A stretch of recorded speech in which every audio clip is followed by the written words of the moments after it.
El extraordinario escritor colombiano Gabriel García Márquez dice que si tuviera que volver a alguna de sus antiguas actividades, sería al periodismo.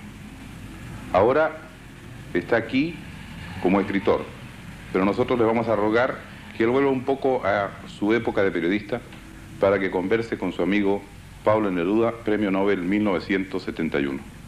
Por favor, don Gabriel. Es clásico de los periodistas.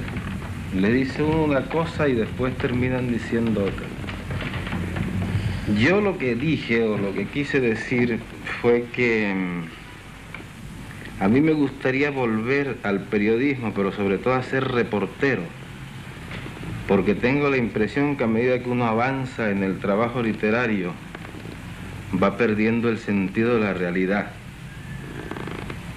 Y en cambio, el trabajo de reportero, pues tiene la ventaja que lo tiene uno todos los días en contacto con la realidad inmediata. Ahora, si eso sucede a un novelista, a mí me gustaría saber qué piensas tú, Pablo, cuando se trata de la poesía. Si la poesía te lleva cada vez más lejos de la realidad o te ayuda a interpretarla, a descubrirla. Bueno, en realidad el poeta tiene cierta tendencia a alejarse de la realidad viva, de la realidad actual, de la realidad viviente. Y sobre todo el poeta de los últimos años, después del comienzo de este siglo, después de Mallarmé y de los poetas más herméticos. Pero yo he envidiado, personalmente, la condición del novelista que tiene, de alguna manera o de otra, ese acceso directo al relato, a contar cosas que se ha abandonado en la poesía, que era una fuente de poesía cuando la poesía se llamaba, ya nunca más ha vuelto a tener ese apellido, poesía épica. Yo he tenido cierta tendencia a la poesía épica y he tenido siempre envidia de los novelistas que cuentan tantas cosas. Y si en algún escritor, y espero que me perdone todo el mundo y tú mismo de que estés aquí presente, se reúnen esa indagación o sumersión en la realidad viva y en la realidad mágica, uno de los novelistas que da el ejemplo en eso es Gabriel García Márquez, con quien estoy hablando en este momento. Bueno, fíjate, pero yo siento, no sé si es una cuestión de vocación o es un proceso de evolución que va uno sufriendo, pero yo tengo la tendencia verdaderamente a ir convirtiendo el relato, la novela, en poesía, casi en lo que estoy haciendo ahora y casi como una aspiración de mi trabajo, es el de encontrar más bien soluciones poéticas que soluciones narrativas. Ahora, lo que no sé es a dónde nos va a conducir toda esta conversación, porque es absolutamente falsa y hecha para la televisión, ¿verdad? No tan falsa como crees. Y yo, en muchas épocas de mi vida, yo me fui convirtiendo en mi trabajo, en todo lo contrario, en buscar el modo de contar algo, de contar cuentos. Y yo no le temo por lo demás a ninguna experiencia en ese sentido, porque cuando pensé que la poesía, cuando más se odiaba a la poesía, ya se odió a la poesía épica, a la poesía que contaba algo. Ya nadie trató de escribir como Homero el relato de un pueblo, ni como el Dante las luchas y las pasiones de gente que existían y que vivieron. Ya nadie lo quiso hacer más, y yo no le tuve miedo a eso, sin ser ni Homero ni Dante. Pero también se odió la poesía didáctica, la que enseñaba algo. Yo me propuse hacerlo, me propuse que se enseñaran a hacer cosas con mi poesía. el que tú vayas siendo arrastrado por tu propio temperamento y por tus propios cambios hacia la poesía, y yo lo pueda hacer hacia la novelística, son partes del desarrollo de un escritor, porque hay que meterse en todos los rincones y hay que hacerlo todo como un reporter, como tú decías. Ahora, pues entonces yo creo que nosotros podemos llegar, tú como poeta y yo como novelista, y en general los poetas como poetas y los novelistas como novelistas, podemos llegar a una coexistencia pacífica. A un acuerdo. En el sentido de que los poetas sean cada vez más narradores y los novelistas seamos cada vez más poetas, y no vayamos a pelear por eso, sino que todos seamos muy amigos y nos pongamos tan contentos como estoy yo ahora cuando te dando a ti el premio Nobel, nos pongamos tan contentos los novelistas de que le dé el premio Nobel a un poeta, como espero que te pondrás tú contento cuando me lo den a mí, porque tengo la impresión de que como van las cosas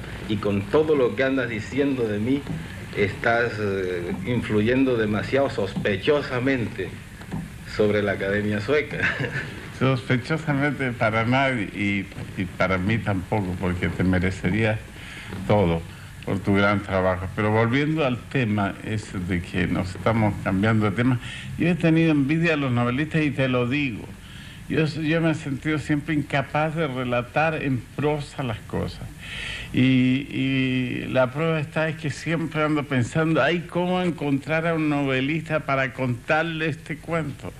Y como tú siempre te las arreglas para vivir por allá, por Colombia o por Barcelona, entonces no te puedo agarrar para contarte algo que acabo de saber, que acabo de ver. Pero es curioso que cada vez que comemos o que nos encontramos, tú cuentas unas historias que son estupendas, que bastaría ponerles un micrófono para que ya estuvieran escritas y fueran un relato magnífico. Si tú vieras y le pusiéramos de verdad el micrófono, verías como que quedarían de pésimas y nadie las quisiera leer, porque no tengo dedos para piano, como se dice.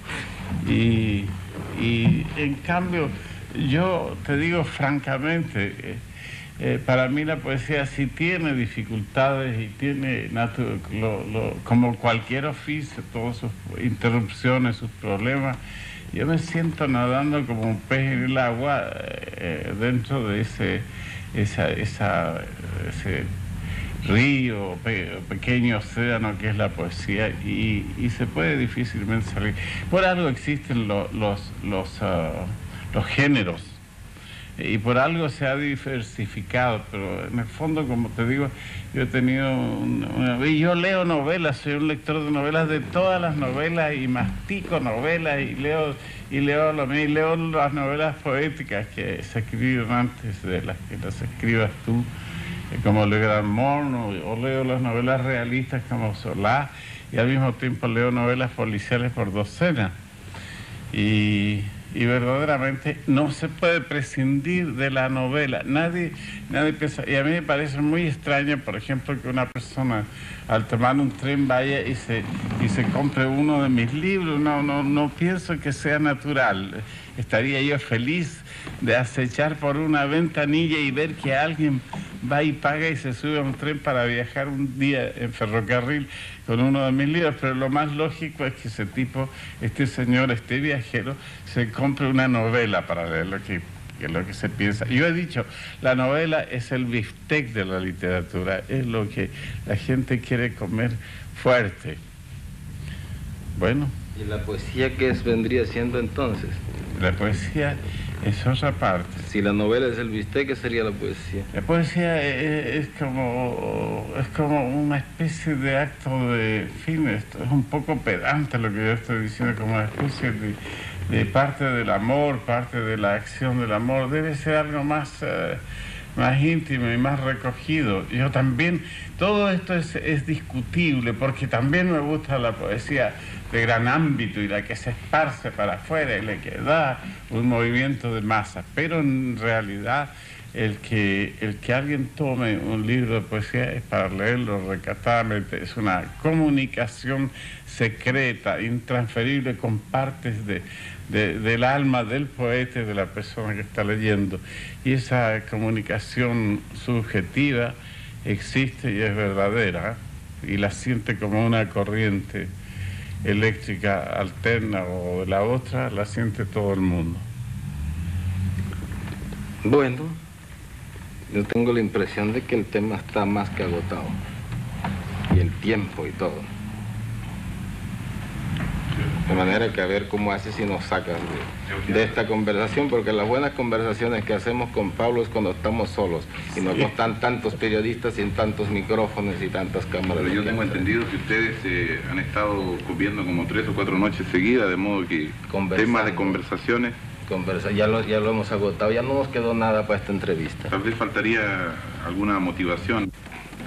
Bueno, pero antes de que se nos acabe el tiempo, en realidad yo quería aprovechar esta oportunidad para mandarle al pueblo chileno, al gran pueblo chileno, primero mi felicitación por la merecidísima distinción que se ha hecho a un poeta chileno que para mí es el más grande poeta del siglo XX en todos los idiomas, y para mandar a ese mismo pueblo chileno mi sentimiento de solidaridad y mi gran alegría por la extraordinaria experiencia del Frente Popular.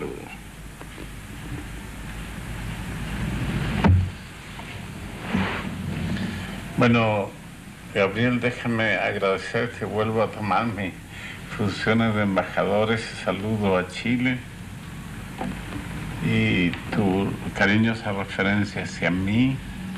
Pero yo pondría en orden inverso las cosas.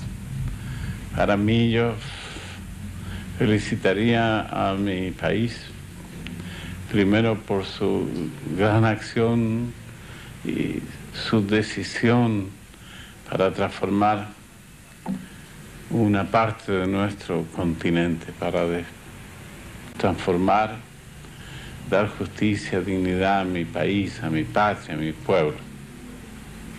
Bueno, yo creo que estamos terminando y como primicia para los chilenos que me escuchan, quiero hacer hablar también a un nuevo personaje. No solo tú y yo debemos conversar aquí, sino que voy a presentar a la última fiera que traigo del África. Un león auténtico, y le preguntaremos algo. ¿Qué piensas de estos dos tíos que acaban de hablar tanto, de estos dos señores? Se ha quedado callado. Ha sido más sabio. Es un silencio muy expresivo, ¿eh? Ha sido más sabio que nosotros.